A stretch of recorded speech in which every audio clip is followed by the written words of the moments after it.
ओरिनाको belt, जहां पर जमकर तेल का भंडार है और ट्रंप साहब इनके राष्ट्रपति को उठा के ले गए, जेल में डाल दिया, ओरिनाको बेल्ट। दूसरी चीज आप देखोगे, यहां पर एक इलाका है, इसका नाम है एसेक्यूरी नाम है, गयाना में, सॉरी ये देश है गयाना, यहाँ गयाना है, ये गयाना देश है। गयाना में यहाँ पर एक नदी बहती है एसेक्यूबो,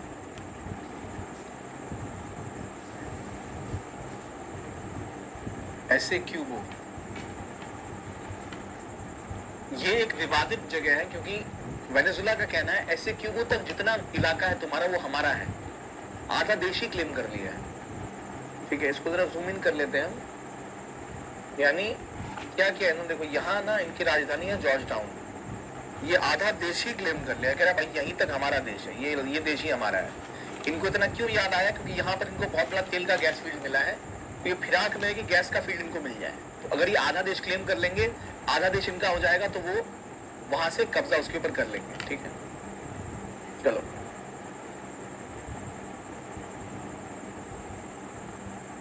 देन यहां नीचे देखो, यहां एक और डिस्प्यूट है गयाना के नीचे। ठीक है, यहां आप देखोगे तो यहां एक और रीजन है जिसे हम कहते हैं टिगरी इलाका, टिगरी का क्षेत्र है ये, टिगरी रीजन। इधर भी एक क्षेत्र है, यहां है टिगरी रीजन, जिसके ऊपर फिर यहां पर कब्जा जमाने का प्रयास कर रहा है सूरीनाम, गयाना के ऊपर। तो बीच में गयाना है, आधा वेनेजुला इसके ऊपर क्लेम ठोक रहा है ऊपर से, इधर से इसके ऊपर सूरीनाम क्लेम कर रहा है ये इलाका हमारा है। चलो अब आ जाओ थोड़ा नीचे की तरफ। यहां एक क्षेत्र है चिली, बोलिविया और अर्जेंटीना के बीच में, इसे कहते हैं एबीसी त्रिभुज, यानी एबीसी ट्रायंगल। एबीसी ट्रायंगल का मतलब है अर्जेंटीना, बोलिविया और चिली, अर्जेंटीना, बोलिविया और चिले। ये तीन इलाके ऐसे हैं जहां पर जमकर लिथियम मिलता है। ये लिथियम रिजर्व्स का गढ़ है, क्योंकि यहां पर खूब सारे लिथियम रिजर्व्स हैं, जिसे व्हाइट गोल्ड कहते हैं, व्हाइट गोल्ड। तो भारत ने भी अर्जेंटीना के साथ एक एग्रीमेंट किया कि भाई हम यहाँ से लिथियम निकालेंगे, तो हमने वहां पर काम करना स्टार्ट किया। तो यहाँ याद रखना लिथियम ट्रायंगल है, ईबीसी ट्रायंगल है, कौन कौन से देश उसके अंदर है, तो अर्जेंटीना, बोलिविया और चिले। और क्या मिलता है वहां पे, लिथियम मिलता है। ठीक, बाकी डंकन पैसेज हमने देख लिया कहां पर है नीचे, वो हमें क्लियर हो गया।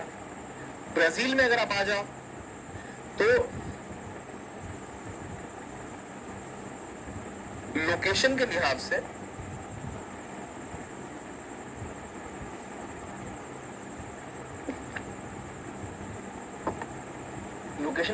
आ जाओ तो ब्राजील में जब आप आते हो तो आपको ब्राजील में दिखेगा कि यहां एक पेनिनसुला है,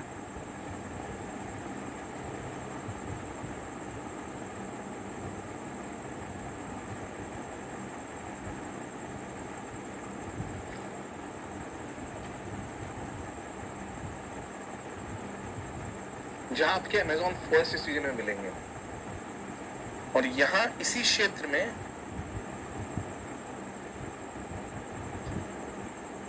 मैं दिखाता हूं, ब्राजील इथेनॉल पेनिनसुला है।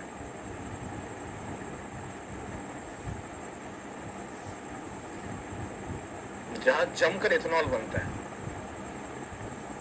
ठीक है, जब आप ब्राजील को देखोगे तो ब्राजील में एक पूरा का पूरा एथेनॉल प्रोड्यूसिंग रेंज क्रिएट किया गया है, जहां ब्राजील जमकर एथेनॉल बनाता है।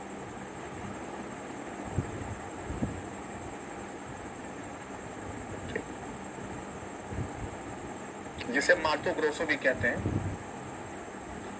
मातो ग्रासो इसके अंदर होगा, हाँ ठीक है। तो ये मातो ग्रासो रीजन है, मातो ग्रासो पेनिनसुला पूरा का पूरा है, साउ पोलो के सामने मातो ग्रोसो पेनिनसुला। ये मैप पे हमें दिख जाए ज़्यादा अच्छा रहेगा।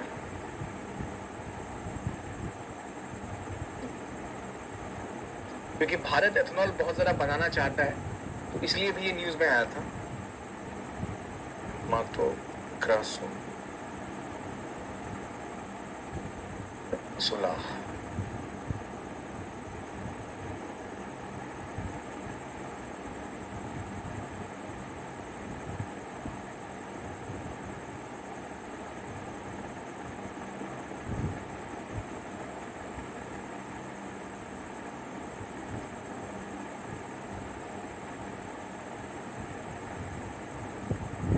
ठीक है, यहाँ देखो, यहाँ है मातो ग्रासो पेनिनसुला, जो ऐसा इलाका है जहां जमकर प्रोडक्शन होता है एथेनॉल का, और ये एथेनॉल का हब बनता जा रहा है। तो मातो ग्रासो पेनिनसुला पूछा जाए कहां पर है, तो ध्यान रखिएगा इट्स इन ब्राजील। खासतौर पे एथेनॉल प्रोडक्शन के लिए काफी प्रचलित हो रहा है ये। Mato Grosso plateau, sorry not peninsula, Mato Grosso plateau यहाँ पर है ये।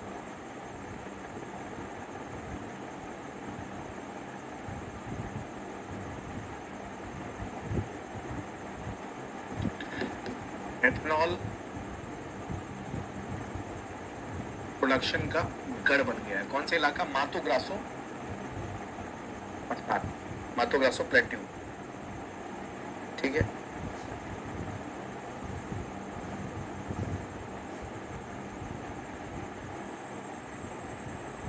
फिर बोलिविया में एक वॉल्केनो है, उतुरंकु वॉल्केनो, इसे ज़ॉम्बी वॉल्केनो भी कहते हैं, ज़ॉम्बी वॉल्केनो, ये यहां लिखना, उतुरंकु वॉल्केनो, ज़ॉम्बी वॉल्केनो। क्यों कहते हैं भाई इसको ज़ॉम्बी वॉल्केनो? क्योंकि ये बिल्कुल सोया हुआ है, मगर फिर भी, मतलब जिसे कहते हैं ना कि एक ऐसा वॉल्केनो है जो एक्टिव नहीं है, फिर भी इसके अंदर हलचल होती रहती है। तो वो नहीं है एक्टिव, फिर भी हलचल करता है। ज़ॉम्बी क्या होता है? ज़ॉम्बी आदमी ऐसा होता है कि मर चुका है पर जिंदा है, तो वैसा ही है ये, बिल्कुल एक ऐसा ज्वालामुखी है जो बिल्कुल मर चुका है पर फिर भी जिंदा है, ठीक है। तो इसलिए ये इंपॉर्टेंट है, तो इसका ध्यान रखना। चलो,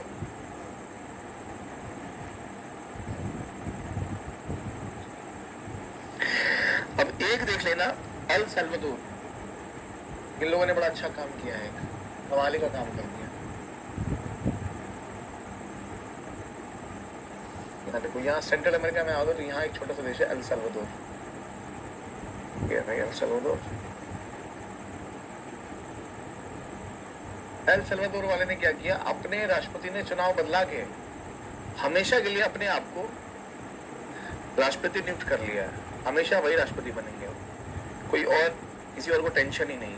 तो एल सल्वाडोर लिख रहा है वही मुझे स्नैप पे, Ecuador, Peru, Bolivia, central America में ही है हमारा एल सल्वाडोर। ये रहा एल सल्वाडोर, हिंदी में दिखता नहीं है कभी कभी, ये रहा एल सल्वाडोर। अब यहाँ के राष्ट्रपति ने क्या किया है, अपने आप को सदा जीतने का ऑप्शन दे दिया, हॉन्डस के जस्ट नीचे, ठीक है। यहाँ है एल सल्वाडोर, एल सल्वाडोर। इनके राष्ट्रपति ने अपने आप को परमानेंट, सदा सदा के राष्ट्रपति बनने का जुगाड़ यहाँ पर सेट कर दिया है, ठीक है। चलो,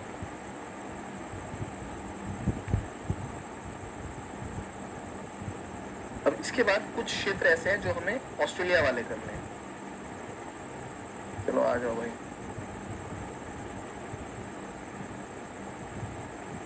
यहाँ पर देख रहे हो कुछ छोटे मोटे आइलैंड्स हैं, इधर वाले, यहाँ पर भी कुछ गड़बड़ झाला हो रखा है।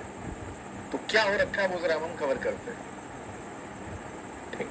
यहाँ देखो ढेर सारे आपको छोटे मोटे आइलैंड दिखेंगे कोरल सी के आसपास, न्यू कैलेडोनिया, तुवालो, फ्रेंच पोलिनेशिया। थोड़ा सा जूम आउट करते हैं ताकि और दो चार जो ऊट पटांगे देश आ जाए इसमें, ठीक है। चलो,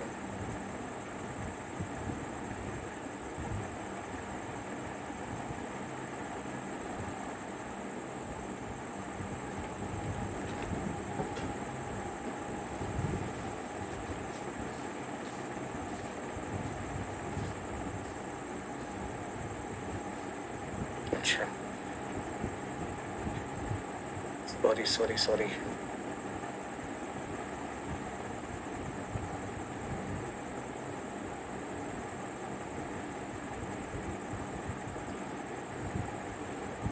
अब आ जाओ इस इलाके के ऊपर, इसको हम लेके चलते हैं कहीं और।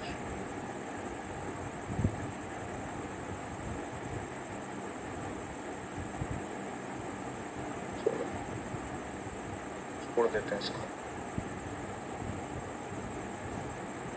अगले पे आते हैं, इतना उठाते हैं। और हमारे पास आ गया हमारा एरिया, ठीक है।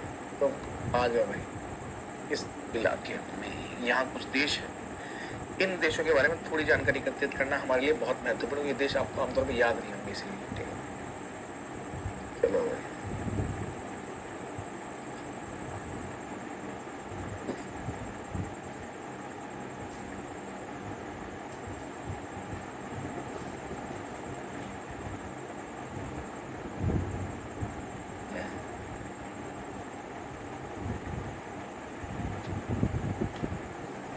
ये हमारे इलाके हैं, जरा इसको गौर से देखना, क्योंकि बहुत सारे इसमें छोटे मोटे देश होते हैं जो आमतौर पर आपको याद नहीं है, तो मैं इसलिए एक ही साथ करवाना चाह रहा था।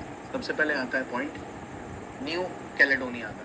ये देश देखो ऑस्ट्रेलिया से ठीक ऊपर है, न्यू कैलेडोनिया, ठीक। अब न्यू कैलेडोनिया लगातार प्रयास कर रहा है कि हम जो है थोड़े और अपनी जो हक की बात है वो आगे कह पाए और हम आजाद हो पाए इससे। तो एक ऐसी यूरोपीय ताकत से जो अभी तक इनके ऊपर कब्जा जमा के बैठी हुई है। तो न्यू कैलेडोनिया एक फ्रेंच टेरिटरी है, इट्स अ फ्रेंच टेरिटरी, जो आजादी की डिमांड यहाँ बहुत चेंज हो गई है, तेज हो गई है कि भैया आजाद करा दो। स्वतंत्रता को लेकर संघर्ष यहाँ चरम पर है, ठीक है, कि भाई हमें स्वतंत्र करो। ये कौन सा आइलैंड है? New Caledonia. अब अगर आप इसी इलाके में और देखोगे तो यहाँ पर दो चार और ऐसे छोटे मोटे आइलैंड्स हैं, जिनमें बेसिकली जो इंपॉर्टेंट एक आइलैंड है वो है कुक आइलैंड। कुक आइलैंड ये कुक आइलैंड न्यूजीलैंड के साथ में एग्रीमेंट कर रखा है कि कुछ भी हो तो हम आपके लिए रखो। कुक आइलैंड, कुक आइलैंड का न्यूजीलैंड के साथ समझौता है, नीचे न्यूजीलैंड यहाँ पर है, कि अगर कुछ भी दिक्कत विक्कत होती है हमें तो हम आपके ही कोऑपरेशन में रहेंगे। तो न्यूजीलैंड के साथ इसका एग्रीमेंट है, लेकिन हाल में इसने चीन के साथ भी एग्रीमेंट कर लिया, तो वो एक प्रॉब्लम का सबब बन चुका है। अब यहाँ दो देश ऐसे हैं जो न्यूज में थे, एक तो तुवालू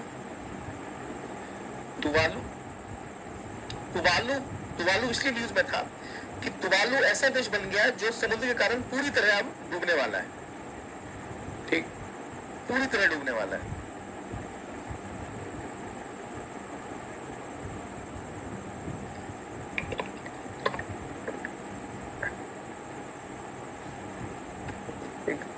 कहां तुवालू देखो,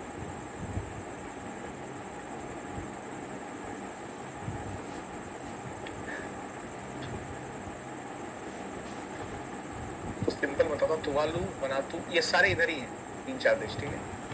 तुवालू पूर्ण निर्वासन का प्रयास कर रहा है कि भाई हमारा कुछ ना होने वाला, हमें देश छोड़ के जाना ही पड़ेगा। दूसरा, तुवालू के अलावा आप देखो नाउरू पासपोर्ट बेचना चालू कर चुका है, पासपोर्ट बेच रहा है नाउरू। और ऐसे ही इंडिया के एक भगोड़े व्यक्ति हैं जिनका नाम है ललित मोदी, वो वनाउतू पहुंचे, वनाउतू आया, इसमें नहीं आया, वनाउतू यहां भी पासपोर्ट सेल हो रहा है, मतलब 500 मिलियन दो या फिर 100 मिलियन दो, 50 मिलियन दो और आप वहां की नागरिकता ले लो। तो कई हमारे देश के जो करोड़पति हैं भाग के इन आइलैंड में छुप जाते हैं। और ये ऐसी जगह है जहां चाइना भी अपना प्रेजेंस बढ़ाता जा रहा है, ठीक है। चलो अब मैं एक बार इसको रिवाइज करवाता हूं जो अभी तक हमने यहाँ इस हिस्से में देखी है। एक तो तुवालू, एक वनातू, एक कुक आइलैंड, एक हमने बात करी किसकी, तो न्यू कैलेडोनिया की। तो इसमें किस देश में आजादी का संघर्ष चरम पर है?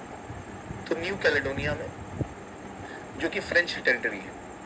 कुक आइलैंड्स ने चीन के साथ हस्ताक्षर कर लिए हैं कि वहां वो और उनके साथ निवेश की मदद चाहता है, बीआरआई करना चाहता है, इन्वेस्टमेंट करना चाहता है, ठीक है।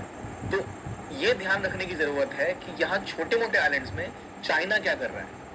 तो चाइना की कोशिश है कि यहाँ का अपना प्रेजेंस इतना बढ़ा ले कि वो इतना पावरफुल हो जाए कि कल को कोई भी झमेला आए, कोई भी उसको इतनी शक्तिशाली उसकी पोजीशन हो जाए यहाँ पर कि कोई भी विवाद, कोई भी समस्या आए अगर, तो वो यहाँ पर अपनी प्रेजेंस बनाकर, जैसे फ्रांस की यहाँ पर टेरिटरी है, उसी तरह चाइना की यहाँ टेरिटरी बन जाए। कुछ देशों में क्या है, अचानक से वहां पर दुकानदार जो है धीरे धीरे चाइनीज होते जा रहे हैं, छोटे छोटे द्वीप है, कम कम पॉपुलेशन है, पता लग रहा है धीरे धीरे पूरी जनसंख्या चाइनीज हो गई। तो क्यों हो रही है चाइनीज रातों रात?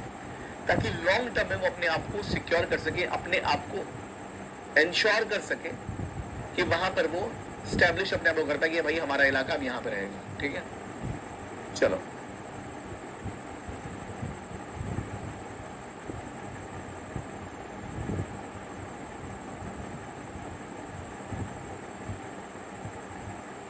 चलो भाई, लिख लिया? अब आ जाओ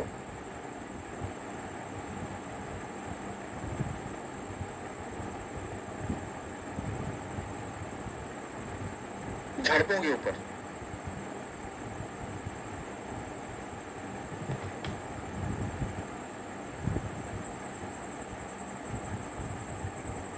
झड़प तो हमने कर लिए, अब आ जाओ सीधा सीधा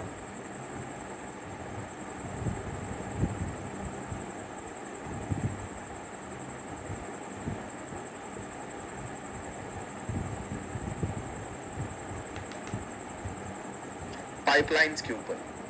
ठीक है, कुछ पाइपलाइंस कर लेते हैं, पाइपलाइंस इंपॉर्टेंट है। यहाँ पे कुछ महत्वपूर्ण पाइपलाइन है, वो निपटा लो।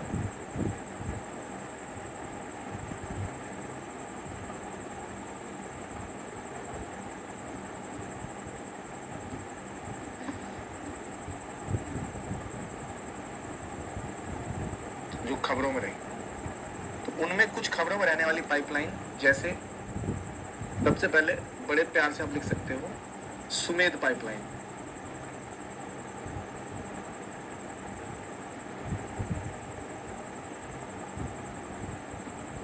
ये कहां पर है? मिस्र में है, इजिप्ट में है। किसको किससे जोड़ती है? ये आप सीधा जो लाल सागर है उससे सीधा आप पहुंच जाओगे मेडिटेरेनियन में, बिना किसी बीच में कोई रुकावट के। आपको मेडिटेरेनियन में जाने के लिए आपको किसी भी तरह से जो नहर है, सुएज नहर, उसका उपयोग नहीं करना पड़ेगा। सुमेध। दूसरे पे आ जाओ, जो आजकल काफी न्यूज में थी, वो थी नॉर्ड स्ट्रीम 1। नॉर्ड स्ट्रीम 1 जो कि रूस और जर्मनी के बीच है। रूस जर्मनी,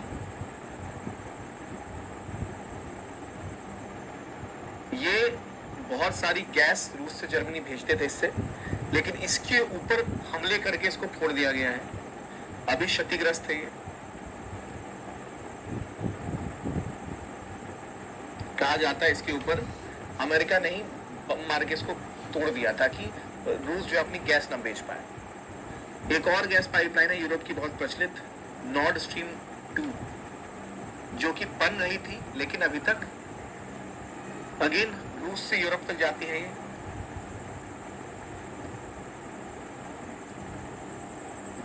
इसका भी अभी ये भी स्थगित है, अभी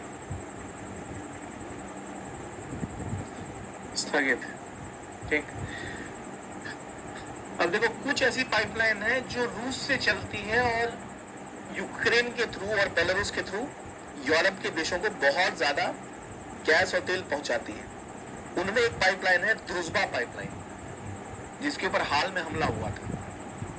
द्रुजबा पाइपलाइन, द्रुजबा पाइपलाइन ये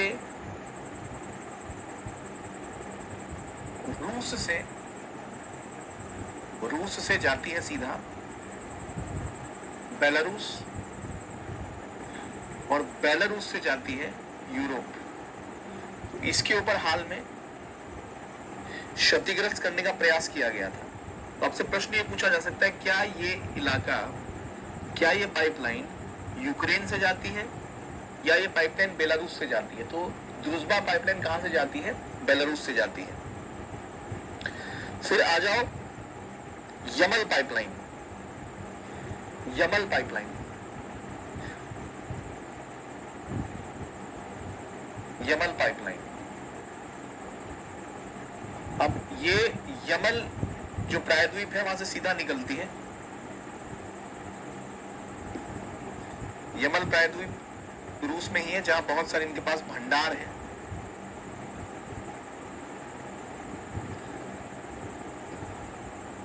यूरोपीय देशों तक ठीक है, अब देखो दो और पाइपलाइन है जो आपको पता होनी चाहिए। एक है सोयूज पाइपलाइन, तो मैप पे दिखाता हूं मैं क्या है वो।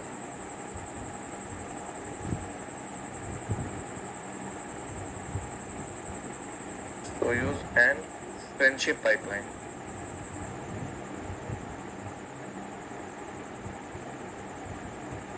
ये अगेन रशिया से यूरोप में फ्रांस जर्मनी तक जाते हैं। तो ध्यान रखना कहां कहां से गुजरते हैं।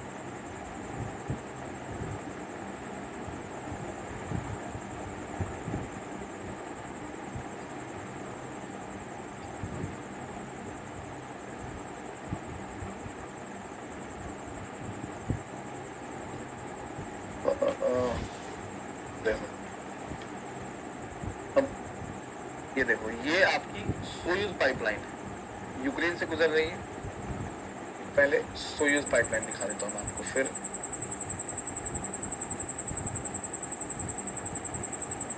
लेकिन ये ध्यान रखना ये जाती कहां से है।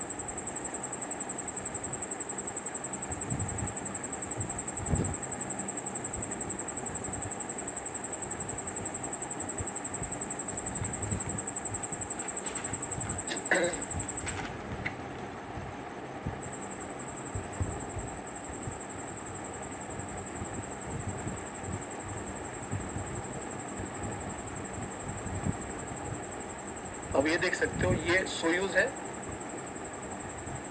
यहां से गई, ऊपर ब्रदरहुड है, यहां से जा रही है। तो सोयूज और ब्रदरहुड आपकी यूक्रेन से होते हुए जाती है, यमन आपकी जा रही है ऊपर बेलारूस